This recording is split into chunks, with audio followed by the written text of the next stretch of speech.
Degree third year വിദ്യാർത്ഥികൾ ഏറ്റവും ആകാംക്ഷയോടുകൂടി കാത്തിരിക്കുന്ന ഒരു നോട്ടിഫിക്കേഷനെ കുറിച്ചിട്ടാണ് ഞാൻ പറയാൻ പോകുന്നത്. JNU, ജാമിയ മിലിയ, അലിഗഡ് മുസ്ലിം യൂണിവേഴ്സിറ്റി തുടങ്ങിയ സെൻട്രൽ യൂണിവേഴ്സിറ്റികളിൽ PG ചെയ്യാൻ ആഗ്രഹിക്കുന്ന വിദ്യാർത്ഥികൾക്ക് വേണ്ടിയുള്ള നോട്ടിഫിക്കേഷനാണ് ഇപ്പോൾ NTA പുറത്തുവിട്ടിരിക്കുന്നത്.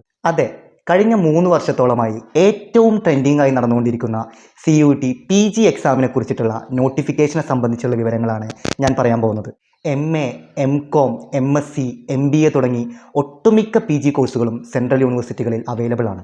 ജനുവരി 2 മുതൽ ഫെബ്രുവരി 1 വരെയാണ് CUET PGക്ക് അപ്ലൈ ചെയ്യാനുള്ള സമയം. CUET PG എക്സാം വരുന്നത് മാർച്ച് 2nd വീക്ക് തൊട്ടിട്ട് മാർച്ച് ലാസ്റ്റ് വരെയുള്ള ടൈമിലാണ്. സോ നിങ്ങൾക്ക് വെയിറ്റ് ചെയ്യാനുള്ള സമയമില്ല. എത്രയും പെട്ടെന്ന് CUET PG ആഗ്രഹിക്കുന്ന വിദ്യാർത്ഥികൾ, സെൻട്രൽ യൂണിവേഴ്സിറ്റികളിൽ തുടർ പഠനം ആഗ്രഹിക്കുന്ന വിദ്യാർത്ഥികൾ എത്രയും പെട്ടെന്ന് അപ്ലൈ ചെയ്യുക. കൂടുതൽ വിവരങ്ങൾക്ക് ഓപ്പർച്യൂണിറ്റി വിങ്ങിൻ്റെ പേജ് ഫോളോ ചെയ്ത് CUET PG എന്ന് കമൻറ്റ് ചെയ്യും.